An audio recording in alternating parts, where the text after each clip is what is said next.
Hi there, God bless you. I'm Querin and welcome to the supportive environment.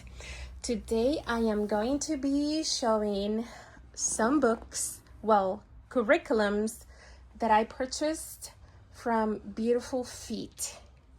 And in this video, I will be sharing 3 curriculums, but they are connected.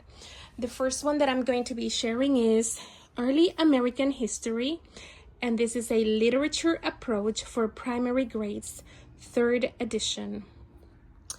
I will be showing also the curriculum Early American History, a literature approach for intermediate grades. And the primary grades are K through 3rd, and the intermediate grades are 4 to 6, I believe. And then I will be also sharing the U.S. Geography curriculum, a literature approach for intermediate grades. And this is all from Beautiful Feet. Okay, so let's get started. I'm going to begin with Early American History. And what I have here is the guide, the curriculum guide. It's a very nice guide, by the way. The quality, it's very good. The paper. And here it has a how to use this guide. And then it shows all the books that come with this curriculum, which I will be sharing, but in no particular order. So all these books that are here actually come with the curriculum.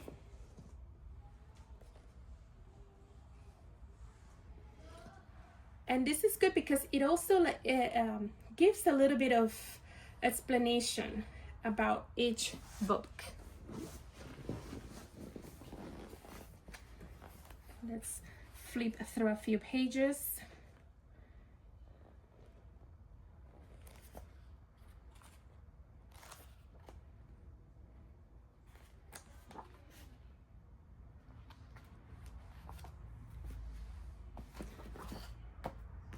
The curriculum also comes with a notebook.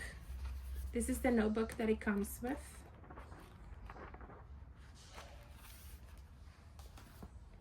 And here are the books. And the first book that I'm going to show, again, this is in no particular order. It's Phoebe the Spy, illustrated by Margot Toms, and it's by Judith Berry Griffin. And it was originally titled Phoebe and the General. And on the back we can read, I've actually decided that I will show each curriculum on its own video.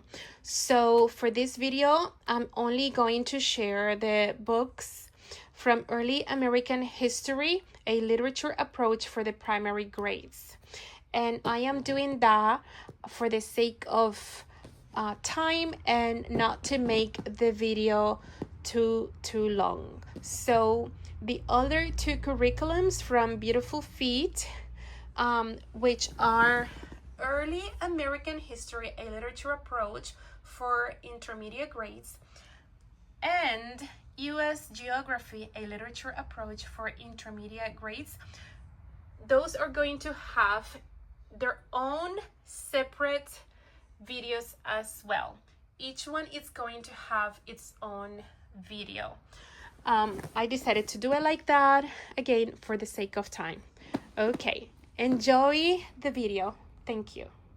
In the back of the book, it says, someone is planning to kill George Washington, and young Phoebe Frances, I'm not sure if it's pronounced this way, is trying to save his life. Disguised as a Washington's housekeeper, Phoebe will work as a spy, She must listen and watch carefully and meet her father every day at the market to tell him what she has learned.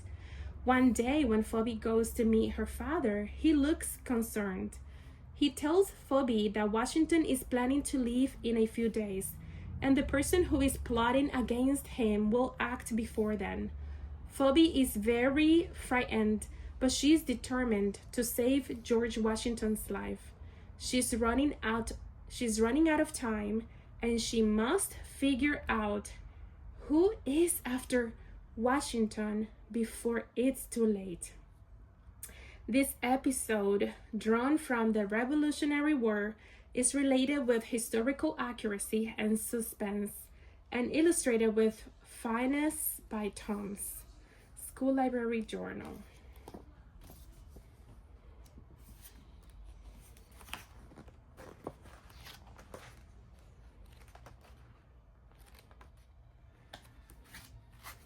And it's a quick read, as you can see. Okay, the next book that we have is Adventures in Colonial America by James E. Knight. Jamestown, New World Adventure. Okay, nothing in the back. Let's see.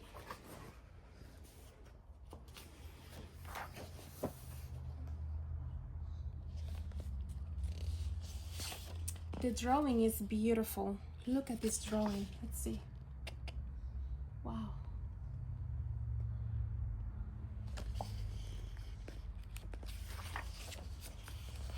Look at the huts or houses. Let's see if I can. It's beautiful. Jamestown New World Adventure. And this is by Beautiful Feet's book. Wow, but the illustration is just beautiful. It's just so realistic, so detailed.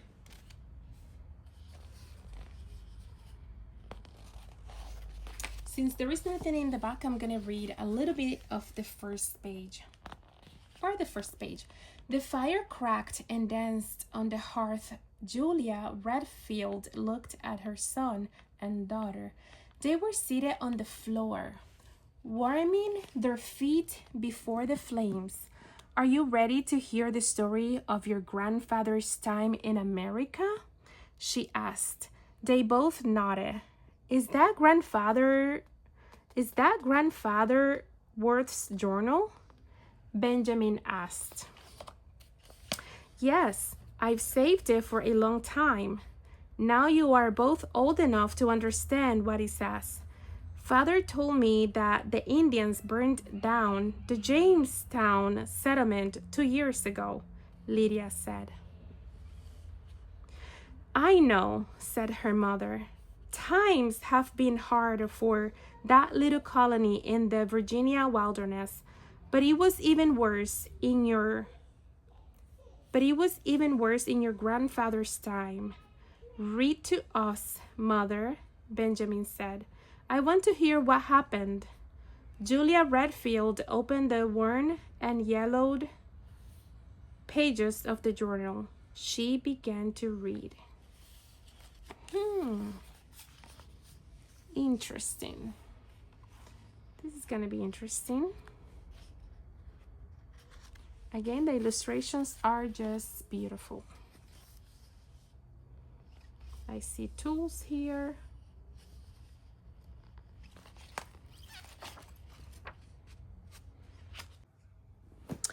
Okay, the next book is D. Hannah, written and illustrated by Marguerite D'Angeli.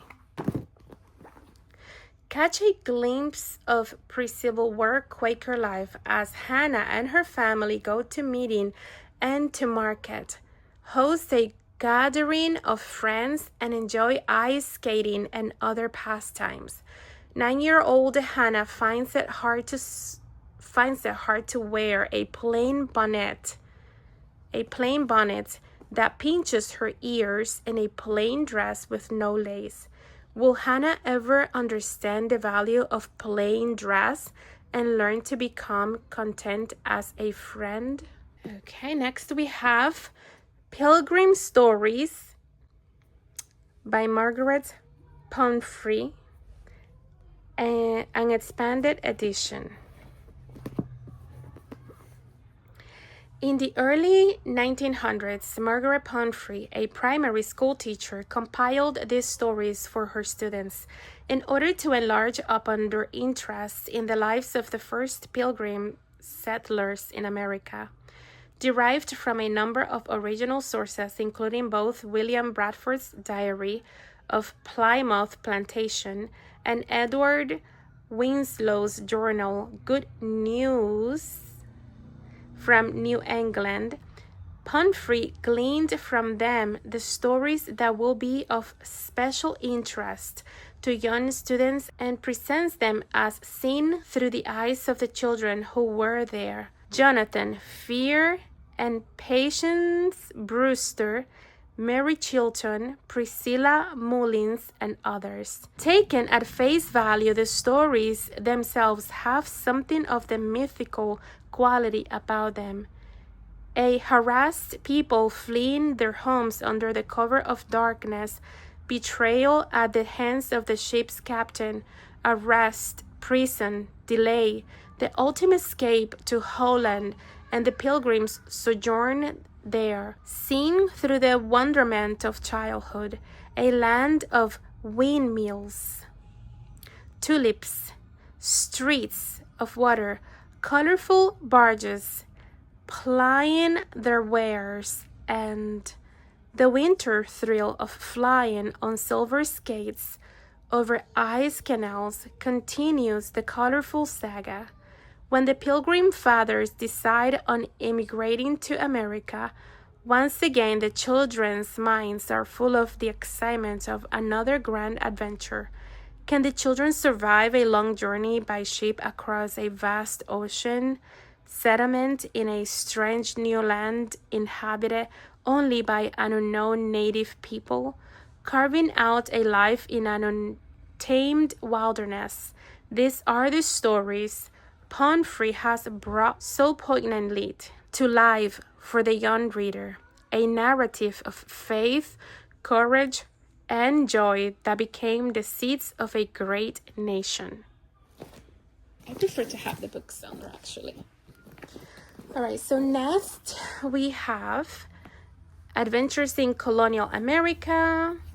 Okay, so these are like a series of books, Adventures in Colonial America, by James E. Knight. This one was Jamestown, New World Adventure, and this one is The Winter at Valley Forge, Survival and Victory. It doesn't have anything on the back, so I'm going to read the first page, and this has great illustrations. Beautiful illustration. So, okay. Survival and Victory. Here are the pictures again. So, I just thought of an idea when I am doing this curriculum reading to the kids.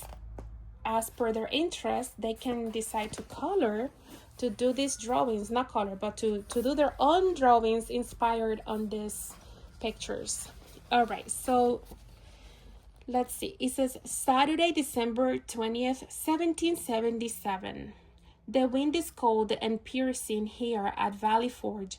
We are about 20 miles northwest of Philadelphia, which fell to the enemy in September. This is a bleak and lonely place, but we must make preparations to stay here for some months, I fear.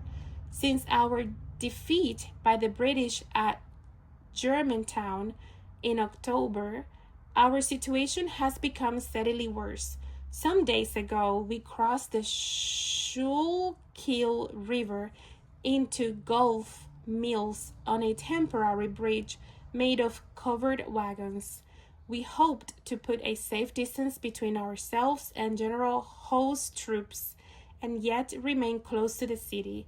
We must keep the enemy from advancing. I pray that by springtime, we will have regained enough strength to take back Philadelphia. Early yesterday, we left Gulf Mills for our winter. Early yesterday, we left Gulf Mills for our winter quarters here at Valley Forge. The march was difficult, the march was a difficult one, and I do not think that I, Corporal Toby Grimes, could have endured another moment of that journey. Okay, so interesting.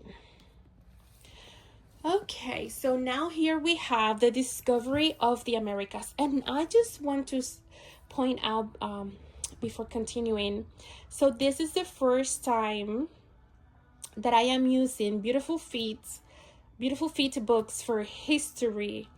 I did purchase a Beautiful Feet curriculum last year, which is the one about nature study, and we liked the books. We loved all the books, so that's the reason why I also was inspired to continue getting books, since we are a literature-based homeschooling family. I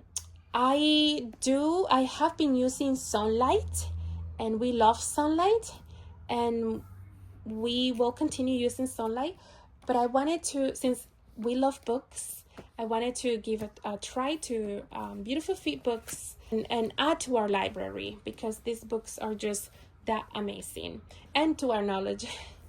All right, let's continue. The Discovery of the Americas by Betsy and Giulio Maestro. From Prehistory Through the Age of Columbus. Take a journey to the beginnings of America. Every October, Americans celebrate the discovery of their hemisphere by Christopher Columbus. But the navigator from Genoa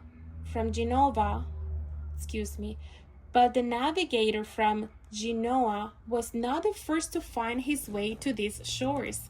People had been living in America for thousands of years before Columbus was even born.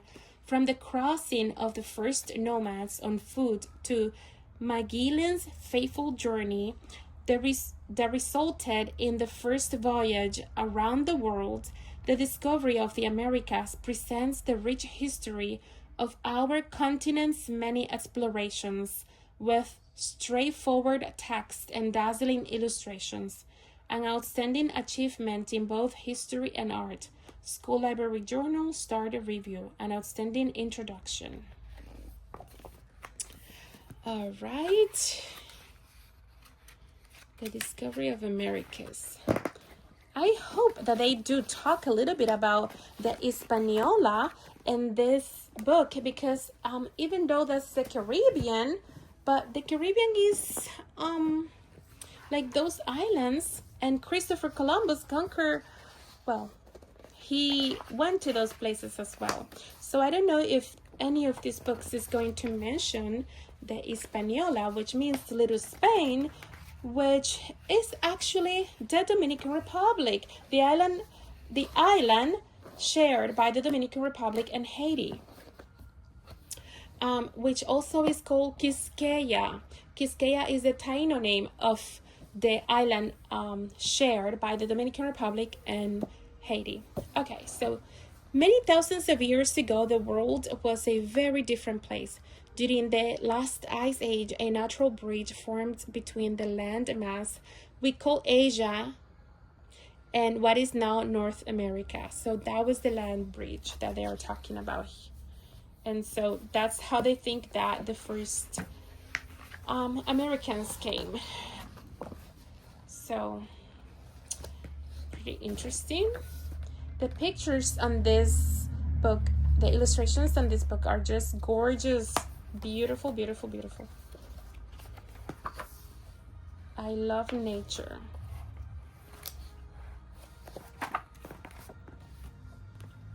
Next we have Benjamin Franklin, by Ingrid and Edgar Perrin Diolor. I cannot pronounce it.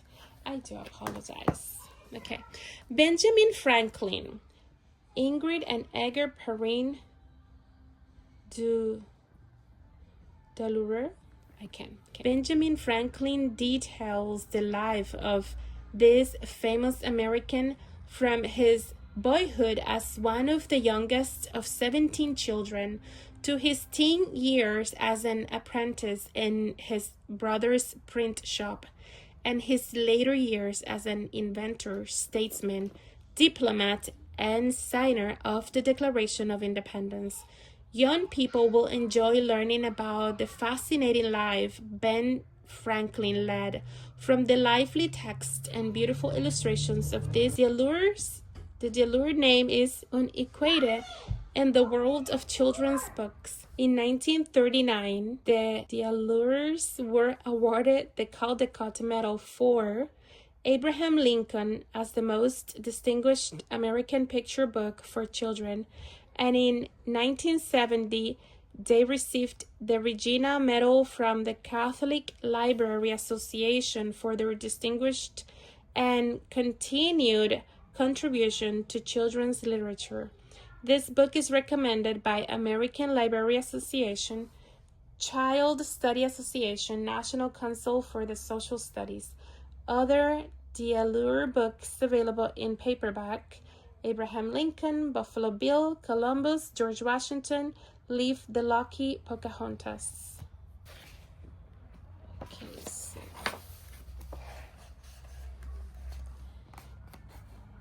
at the time when the King of England ruled over the American colonies, there stood a small house in Milk Street in Boston. In this house there lived a candle maker whose name was Josiah Franklin. He was a good and pious man, and the Lord had given him a virtuous wife and a blessing of 17 children. 17 children, all counted. 3 times each Sunday, he led all his children to church, and he taught them to be honest and hardworking and satisfied with little. He who knows his trade does not have to stand except for kings. Wow. He who knows his trade does not have to stand except for kings, said Josiah Franklin. He looked proudly at his 10 husky sons and hoped that someday they would all be good tradesmen.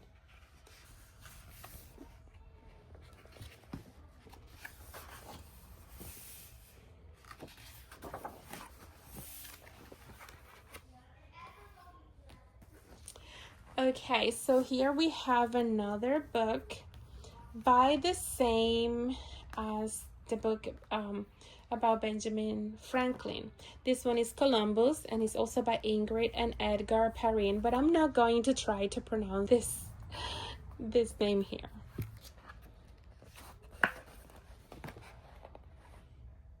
Oh boy.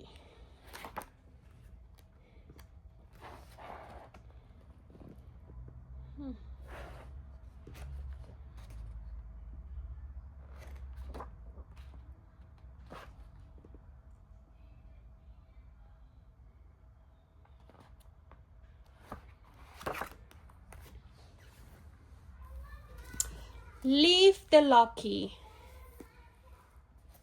And this is also by Ingrid and Edgar.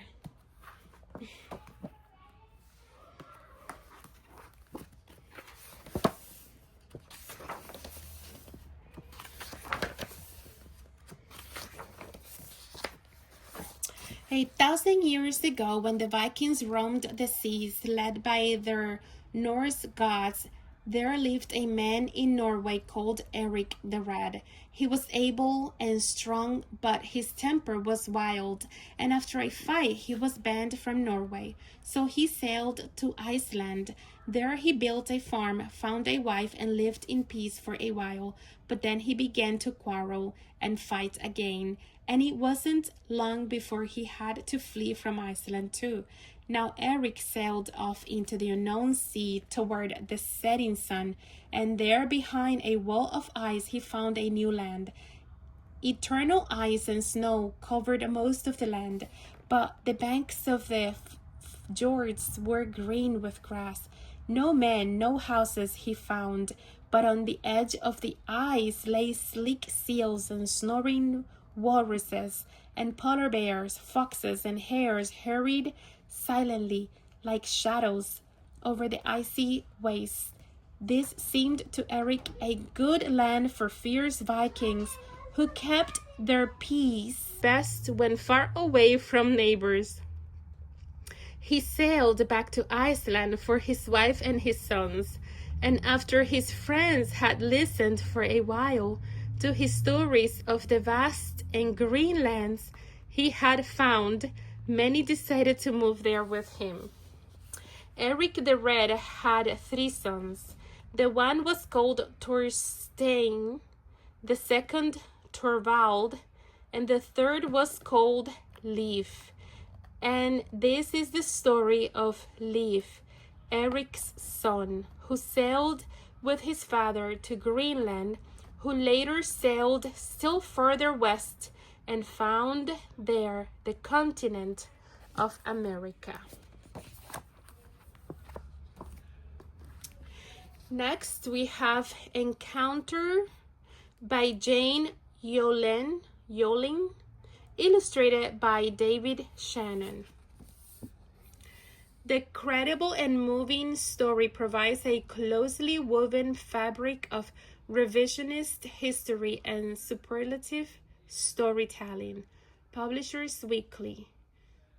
An American bookseller pick of the list. An IRA Teacher's Choice, or an IRA Teacher's Choice.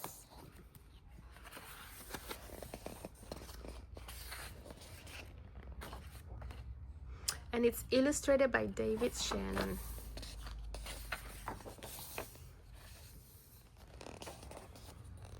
The moon was well overhead, and our great fire had burnt low. A loud clap of thunder woke me from my dream. All dreams are not true dreams, my mother says, but in my dream that night, 3 great winged birds with voices like thunder rode wild waves in our bay. They were not like any birds I had ever seen, for sharp white teeth filled their mouths.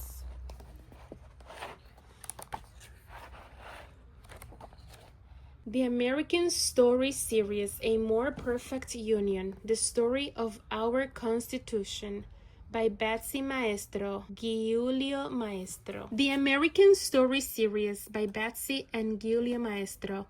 When America declared its independence in 1776, the new republic's journey to become one unified nation had just begun. Here is the unforgettable story of 55 men and the Constitution they created in 1787 to give the struggling new government a foundation that has held strong ever since. All right, so this is going to talk about the Constitution. I'm looking forward to it in a story form. That's why I love living books. Look at that illustration. It's just gorgeous. The illustration in these books, in some of these books, is just beautiful. Look at that. Let's see if I can focus it even more.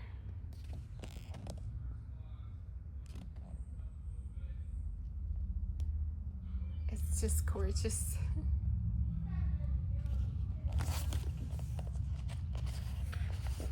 This is Collins, an imprint of HarperCollins publisher. 1787. Over 200 years ago, America was still a very young country. Representatives from the 13 colonies met in 1776 to write the Declaration of Independence. which told King George III of England that the colonies wanted to rule themselves. The colonies formed their own government and fought the Revolutionary War to win their freedom. The next book is Squanto's Journey, The Story of the First Thanksgiving by Joseph Bruchac, illustrated by Greg Shad.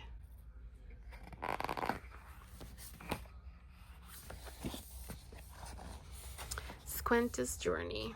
Look at the hut. Again, the illustrations. The illustrations. Oh my God, I just love the illustrations. My story is both strange and true. I was born in the year the English call 1590. My family were leaders of the Patuxet people, and I too was raised to lead. But in 1614 I was taken to Spain against my will. Now it is 1621, and I am again in my homeland. My name is Squanto. I would like to tell you my tale. I look up and watch a heron flying overhead. It goes toward the falls that gave our people their name. We were the Patuxet, the people of the falls.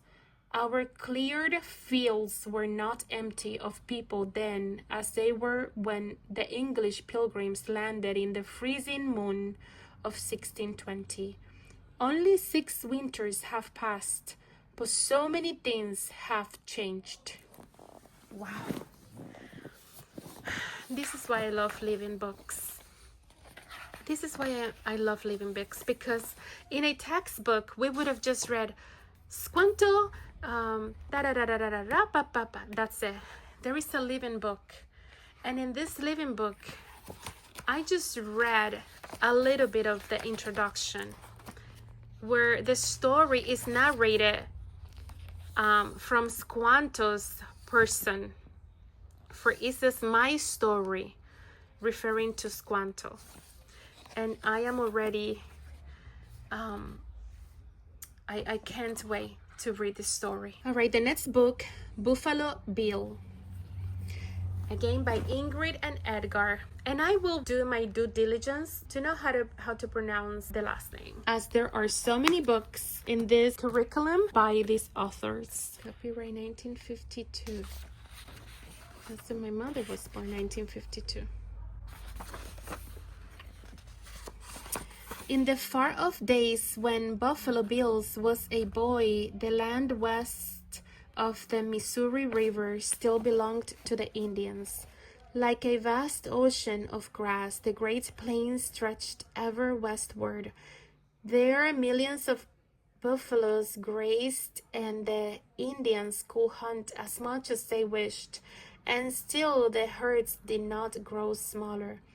Indian hunters on swift ponies rode after the herds, or sneaked up on them disguised as buffaloes themselves. Jealously, the Indians guarded their hunting grounds and fought the white men who came in covered wagons from farms and bustling towns east of the Missouri River. Ay, ay, ay. This, it's beautiful to know history, to understand history. It also humbles you, and it helps you to develop more empathy for all the people, because so many people suffer in history, but also there are so many acts of kindness, of love, and of people helping other people, and the acts of kindness were the acts that helped many people be able to survive harsh and difficult conditions. Okay, the next book is Pocahontas, again by Ingrid and Edgar. Oh my God, look how beautiful this drawing is, just gorgeous. the illustration.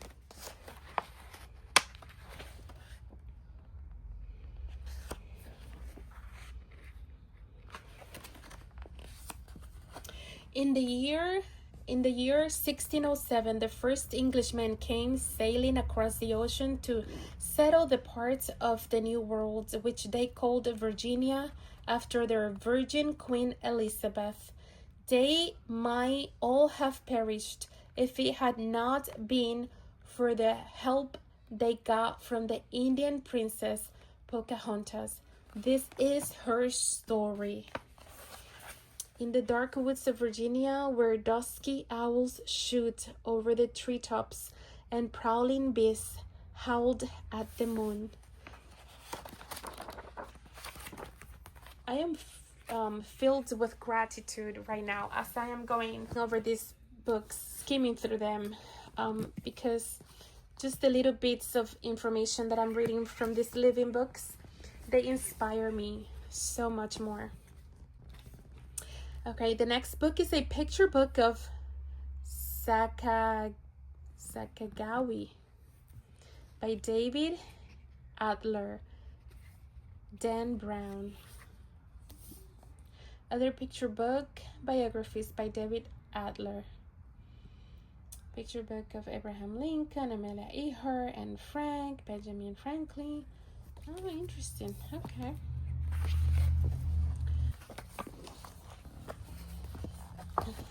The TP, those are the TP that some of the Indians built, or not some of the Indians, but like each tribe, depending on where they lived, they built different types of dwellings or houses. Sakagawi was born in 1788 or 1789 in the Western Rocky Mountains. She was a Native American, a Shoshone. The Shoshone lived in teepees. They moved to gather food as the seasons changed. They ate seeds, berries, roots, and insects. In the spring and summer, they fished, and in the fall, they hunted bison. The Shoshone hunted jackrabbits, antelope, and other animals too. They used branches to make beautiful baskets, bowls, hats, and traps. Love it. The Shoshone were a peaceful people. Okay, I'm not gonna read the whole book.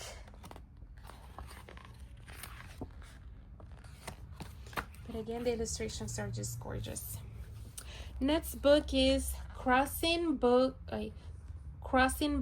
Cheeto, a Choctaw Tale of Friendship and Freedom by Tim Tingle, illustrated by Jean Rorex Bridges.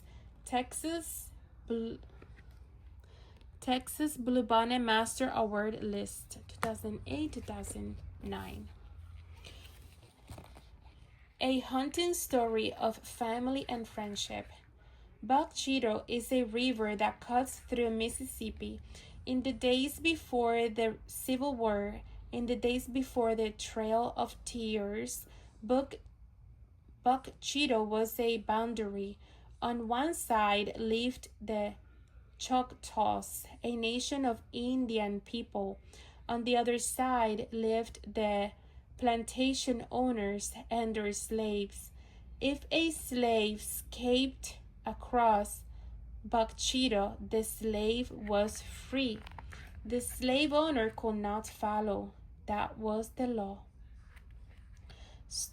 Wow, see, this is so interesting. Star reviews in Publishers Weekly and Booklist. Native American Youth Services Literature Award Best Picture Book. American Library Association Notable Children's Book 2007. Jane Addams Peace Award Honor Book. Once Upon a World Children's Book Award 2007 Honor Book. and Izard Storyteller's Choice Award. Oklahoma Book Award Best Children's Book 2007. Oklahoma Book Award Best Children's Book 2007, Oklahoma Book Award Best Illustrations 2007, Patterson Prize for Books for Young People, Skipping Stones Honor Book, Texas Institute of Letters Best Children's Book 2006, Teddy Award Texas Writers League 2005. Wow. Wow, wow, wow, wow.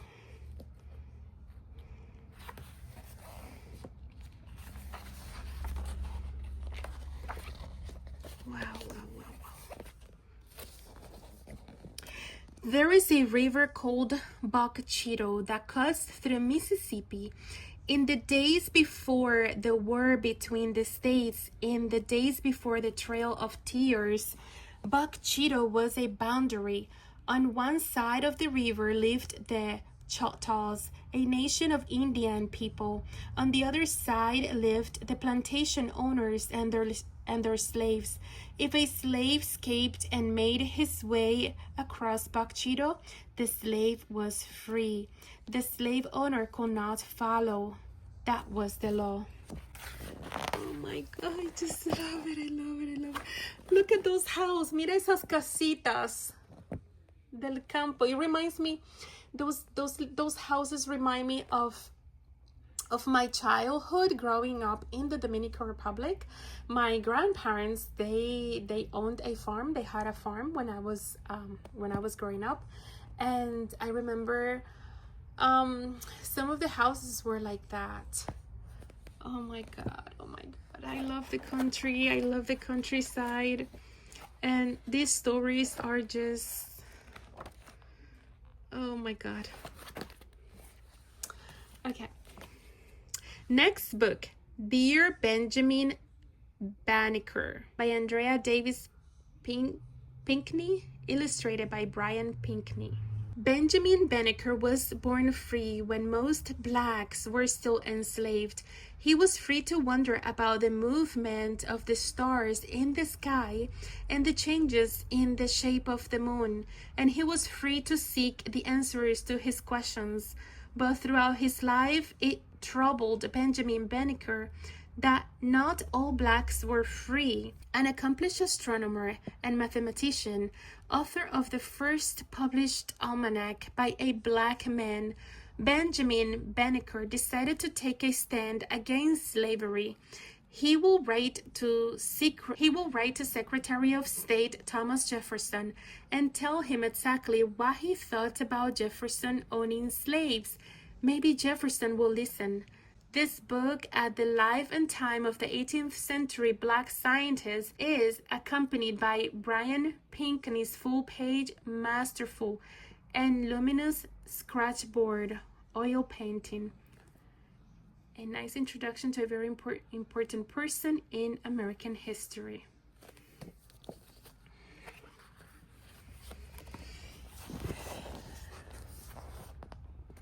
Again, the illustrations, author's note. This is just gorgeous. It's gorgeous. All right. Okay, next we have Abraham Lincoln by Ingrid and Edgar, an introduction to the 75th anniversary edition of Abraham Lincoln. The book you hold in your hands is a prime example of what was produced during what many people call the golden age of the American picture book. It is well written, finely crafted, and inviting to children of all ages. It's no wonder that Abraham Lincoln was awarded the Caldecott Medal. As wonderful as the story is, it is equally important to pay attention to the amount of care and work that went into the creation of this book, and to remember that even the most simple books for children are never simply made. Artists who illustrate books for children have the challenge of working with sometimes demanding technology to end up with gorgeous images on delicate paper. Ingrid and Edgar Perrin worked for most of their careers with a form of printing called lithography. Lithography means stone writing and was introduced at the very end of the 18th century and soon became one of the great advancements for the printing of color images. The process seems at first description to be rather straightforward. Images are drawn on a flat stone, usually a very heavy piece of limestone, which has been cut and polished so it has a very even and smooth surface. However, as with most art reproduction techniques, the process involves a lot of fine skill and attention. When the Doliers were preparing a book, they first made master drawings that then had to be transferred to stones using a type of pencil made out of thick wax.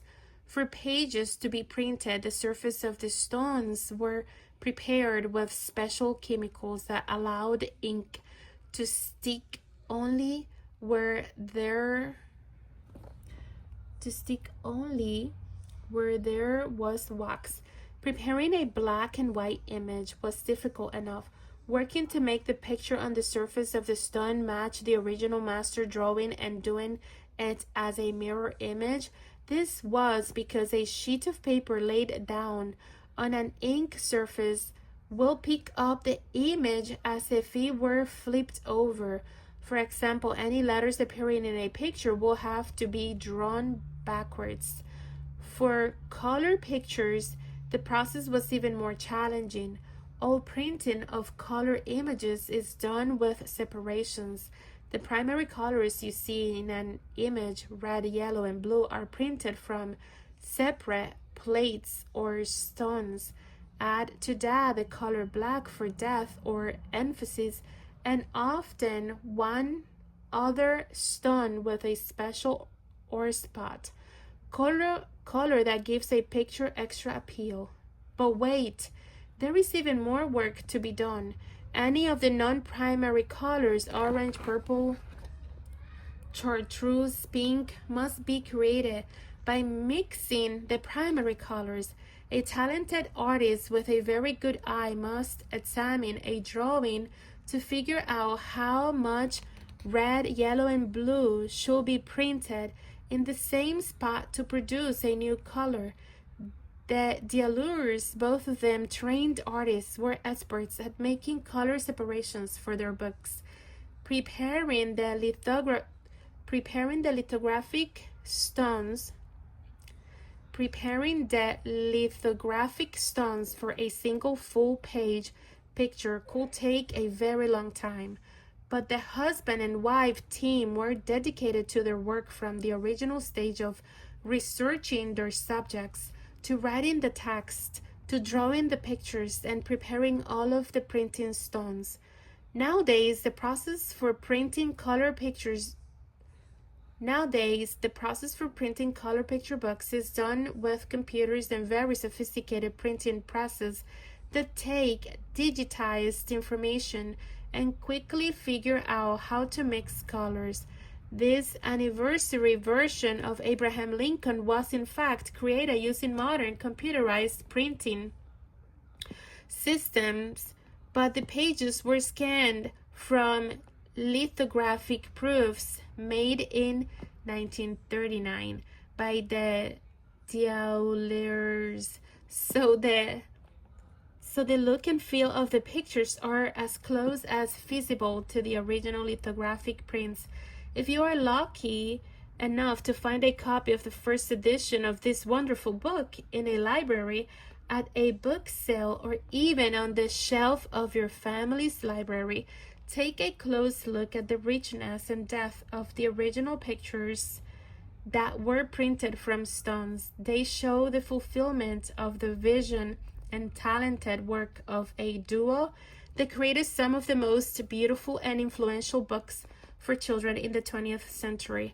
This facsimile edition shares a similar dedication to detail and wonderfully conveys the sense of joy and beauty found in the original.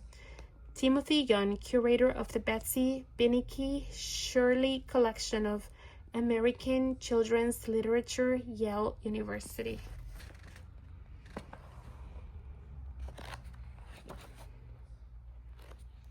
George Washington.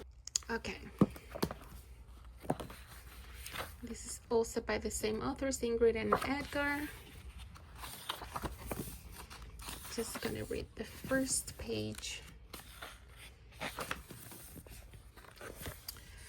Virginia was once a wilderness. Wild beasts lived there, and swift Indians ran through grass and swamps. In the fall, the Indians went to the shore and pitched their camps on the bluff where Pope's Creek falls into the great Potomac River. Here they fished and caught oysters and threw the empty shells around their wigwams.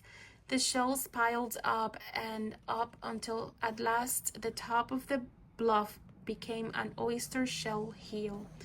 Then across the sea came the men from England and chased the Indians away. The Englishmen settled on the land, and their king ruled over Virginia. One of these men from England was John Washington. He chose the land around the oyster shell hill, where he built a home for his family. He cleared much wilderness and made a big farm, and here on Wakefield Farm, more than 200 years ago, his grandson's son, George Washington, was born.